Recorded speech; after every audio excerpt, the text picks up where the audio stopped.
अस्सलामुअलैकुम, welcome back to Khan's two cents. आज की हमारी वीडियो का टाइटल है गाइडलाइन फॉर बिगनर्स। और आज की वीडियो में मैं आपके साथ शेयर करूंगी 8 टिप्स फॉर न्यूबीज़। और न्यूबीज़ से मुराद वो तमाम एस्पायरेंट्स हैं जिन्होंने अभी अभी इस सफ़र में कदम रखा है कि वो सीएसएस या किसी दूसरे कॉम्पिटिटिव एग्ज़ाम की तैयारी कर रहे हैं या करना चाह रहे हैं, बट दे डोंट नो कि कहाँ से स्टार्ट करना है, कैसे स्टार्ट करना है। और वो इस मासूम बच्चे की तरह परेशान हाल हैं क्योंकि ये उनके सफ़र की अभी बिगनिंग है। तो ये जो 8 टिप्स हैं ये आपके स्टार्टिंग फेज़ के लिए हैं, मतलब जो आपके स्टार्टिंग के 20 दिन कह लें या महीना कह लें कि जिसमें आपने इन टिप्स को अप्लाई करना है ताकि आपका एक ट्रैक बन जाए। ठीक, सबसे पहली टिप है ट्रस्ट योरसेल्फ।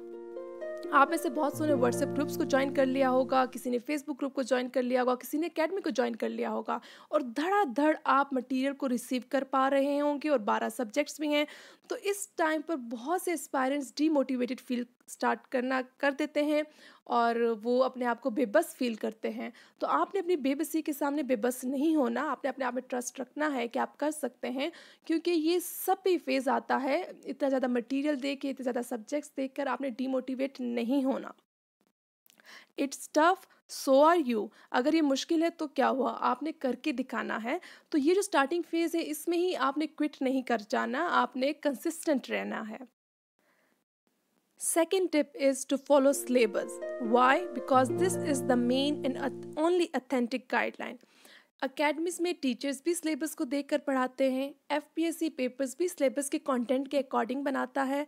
तो क्यों नहीं आप सिलेबस को खुद ही फॉलो कर ले सही से। और आपने सिलेबस के कंटेंट में ए टू जी जितने टॉपिक्स हैं, आपकी प्रायोरिटी होनी चाहिए कि आपने सारे टॉपिक्स को कवर करना है। आपके पास सॉफ्ट फॉर्म या हार्ड फॉर्म में सिलेबस आपके options as well as compulsory subjects का सामने होना चाहिए। Next tip is to get hold of past papers. Why? Because this is the second main and only authentic guideline. एक तो आपने सिलेबस को देखना है। अब सिलेबस में टॉपिक्स तो गिवन है, बट एस्पायरेंट्स को ये नहीं पता चलता कि इस टॉपिक को मैं कैसे कवर करूँ, क्या क्या एरियाज कवर करूँ। तो इसकी मैं आपको एक एग्जांपल देती हूँ। आपके इस्लामियात के सिलेबस में होगा ज़कात। अब ज़कात में आप क्या क्या कवर करें, आपने पास्ट पेपर्स को उठाना है और उसमें ज़कात से रिलेवेंट जितने क्वेश्चंस आए उनको देख लें। अब फॉर एग्जांपल वहाँ पे एक क्वेश्चन होगा कि मज़ारिफ़ ज़कात क्या क्या हैं और ये गुर्बत को कैसे मिटाती हैं, इस्लाम का जो ज़कात सिस्टम है वो इस्लाम के माशी निज़ाम को कैसे बूस्टअप करता है। तो जब आप इस तरह के क्वेश्चंस पढ़ लेंगे आपको एरियाज डिफाइन हो जाएंगे कि अच्छा मैंने इस टॉपिक को इस एरियाज़ के बतौर कवर करना है। यही टिप आप बाकी पेपर्स में भी अप्लाई करेंगे। तो आपने ये करना है कि सिलेबस में से एक कंटेंट को उठाना है जिसको आपने कवर करना है और उस कंटेंट से रेलेवेंट पास्ट पेपर्स में जितने क्वेश्चंस आए हैं उनको भी सामने रखना है और फिर उसके अकॉर्डिंग आपने नोट्स बनाने हैं। और जो केपीपीएमएस के मेंबर्स हैं उनका तो पास। अब सवाल ये है कि कितने सालों के पास्ट पेपर्स को कंसल्ट किया जाए। जो केपीपीएमएस वाले हैं उनके पास तो ऑप्शंस ही हैं ही 4 से 5 साल के पुराने पेपर्स की, तो वो तो उन सारों को कंसल्ट करें। As far as CSS aspirants are concern, तो पहले कहा जाता था कि 15 से 20 साल के पुराने जो पेपर्स हैं उनको कंसल्ट किया जाए, लाइक सिंस 2000। बट 2015 2016 से ना एफपीएससी का ट्रेंड चेंज हो गया है, तो वो उसके पुराने टू द पॉइंट क्वेश्चंस नहीं देते। अब उनके क्वेश्चंस बनाने का तरीका चेंज हो गया है। तो आई वुड सजेस्ट कि 2014 या 15 से आप पास्ट पेपर्स कलेक्ट कर लें, that is almost 6 to 7 years के पास्ट पेपर्स। और जो उससे पुराने पास्ट पेपर्स हैं उनके अगर आपको ऑब्जेक्टिव मिल जाते हैं तो वो बहुत अच्छी बात है, आप वहाँ से उनका ऑब्जेक्टिव कवर कर लें। The next tip is to read newspaper religiously. अब आपके वैसे भी स्टार्टिंग फेज़ है, आप भी मेरी तरह दुनिया से बेखबर होंगे इस फेज़ में कि आप अपनी दुनिया में मगन रहते हैं, आपको नहीं पता कि दुनिया में बाकी दुनिया में क्या हो रहा है। तो आपने अभी अब स्टार्ट कर ही लिया है ये सफ़र, तो आपने न्यूज़पेपर को लाजमी पढ़ना है। और इसका एक ये भी है फ़ायदा कि अभी आपका स्टार्टिंग फेज़ है, आप पे इतनी पढ़ाई का बोझ नहीं होगा। तो एक मिथ है कि अगर आप एक चीज़ को 21 डेज़ रेगुलरली कर लें तो somehow that can become your habit too. ठीक है, वो आपकी आदत बन जाएगी मिनिमम 21 डेज़। तो क्यों ना अभी स्टार्टिंग फेज़ में आप अपनी ये आदत बना लें और आप डेली न्यूज़पेपर पढ़ें। आपको मेरे चैनल पे हाउ टू रीड न्यूज़पेपर की वीडियो भी मिल जाएगी। तो आपने क्या करना है कि न्यूज़पेपर को अभी से पढ़ लें इस फेज़ में। एक तो आपको बाकी दुनिया की भी खबर मिल जाएगी, साथ साथ आपकी हैबिट भी डेवलप हो जाएगी, ताकि आपकी जब नेक्स्ट फेज़ आएगा जो टफ स्टडीज़ का होगा, उसमें आपको न्यूज़पेपर पढ़ना इतना मुश्किल नहीं लिख होगा। आपके लिए न्यूज़पेपर पढ़ना बाएं हाथ का खेल हो जाएगा। तो आपने न्यूज़पेपर को अभी से पढ़ना।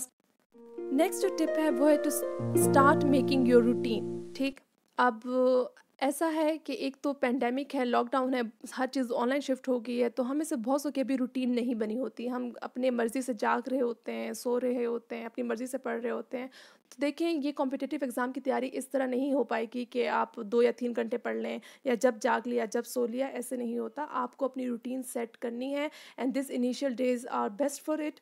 आप अभी से अपनी रूटीन पे काम करना स्टार्ट कर दें, ताकि जब आपको आगे सब्जेक्ट्स की समझ आ जाएगी, जब आपका वाकई पढ़ने का टाइम होगा, तो आपकी रूटीन पहले से सेट हुई होगी। आपने देखना है कि आप किस टाइम पे पढ़ सकते हैं, रात के टाइम, दिन के टाइम, तो अकॉर्डिंग टू दैट अपनी रूटीन सेट कर लें। फॉर एग्जांपल, अब ये नहीं कि 11-12 बजे अपनी मर्ज़ी से आप उठ रहे हैं, तो ऐसे नहीं करना। ये मुश्किल है क्योंकि लॉकडाउन है, सब घर पर होते हैं और रूटीन किसी की भी नहीं है उस तरह, बट इट्स वर्थ इट। ठीक है, जब आपकी एक रूटीन सेट हो जाती है तो आपके लिए पढ़ना आसान हो जाता है and you feel accomplished. Tip number 6 is to start the easiest subject. ठीक है, अब आपके पास 12 सब्जेक्ट्स होंगे, compulsory as well as optionals. तो आपको जो वो सब्जेक्ट जो आपके लिए आसान है या आप समझते हैं कि इंटरेस्टिंग है, फॉर एग्जांपल आपकी मदर लैंग्वेज पश्तो या कह सकते हैं जनरल साइंस का सब्जेक्ट, तो आपने क्या करना है, उस सब्जेक्ट से स्टार्ट कर लें, ताकि आपको एक सेंस ऑफ अकम्पलिशमेंट फील हो कि अगर आप ईजी सब्जेक्ट होगा, आप आराम से कवर करेंगे, तो साथ साथ आपको थोड़ी सी मोटिवेशन भी मिलती जाएगी कि okay I can do it. Next tip is regarding role of academies. हमें से बहुत से एस्पायरेंट्स हैं जो अकेडमीज़ ज्वाइन नहीं कर पाते ड्यू टू फाइनेंशियल कंस्ट्रेंट्स, या फिर अकेडमीज़ बहुत दूर होती हैं, टाइम वेस्टेज होता है, ट्रांसपोर्ट का इशू होता है, तो वो डीमोटिवेटेड फील करते हैं कि भाई हमने अकेडमीज़ ज्वाइन नहीं की वरना हमारी तैयारी हो जाती। तो इनकी सोच गलत है। इसके लिए मैं समझाने के लिए मैं एग्जांपल दूंगी ग्रीन टी की। हमें से बहुत से लोग हैं जो अला बला खा के ये समझते हैं कि उसके बाद अगर हम 1 कप ग्रीन टी की पी लेंगे तो हमारी कैलोरीज बर्न हो जाएंगी and we would be healthy.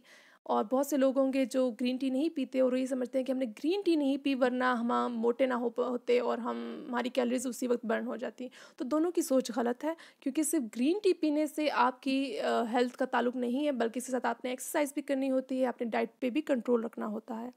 So the same thing applies to academies as well. The aspirants जिन्होंने अकेडमीज ज्वाइन कर ली हैं एंड दे थिंक कि अब हमारी तैयारी हो जाएगी क्योंकि अब हम अकेडमी जाते हैं, सो उनकी सोच गलत है। सिर्फ अकेडमी जाने से आपकी तैयारी नहीं होती।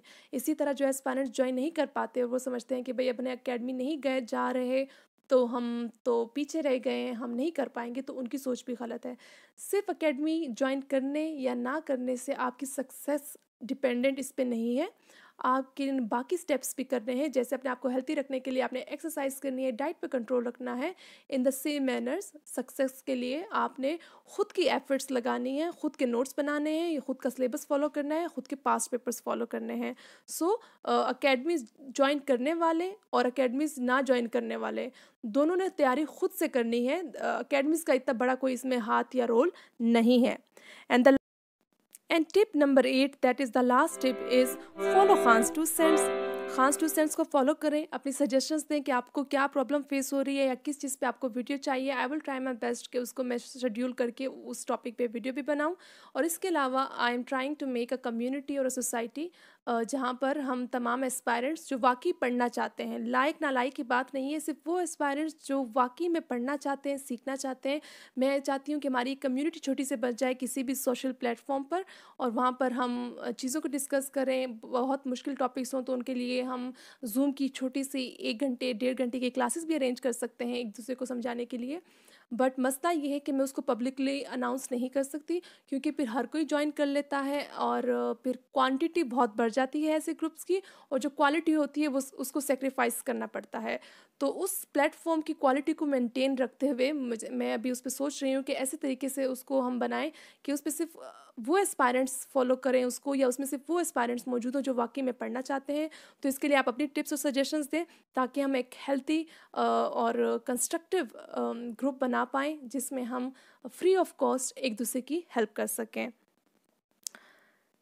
लास्ट बात जो मैं कहना चाहूँगी वो ये है कि success is the sum of small efforts repeatedly day in and day out. अभी आपको ये छोटी बातें लग रही होंगी कि भाई एक सिलेबस पढ़ने से क्या हो जाएगा, एक रूटीन बनाने से क्या हो जाएगा, या फिर एक न्यूज़पेपर पढ़ने से क्या हो जाएगा, but believe me this are the smallest steps which would definitely lead to your success इंशाल्लाह। नेक्स्ट वीडियो तक के लिए दीजिए इजाज़त। अल्लाह हाफिज़।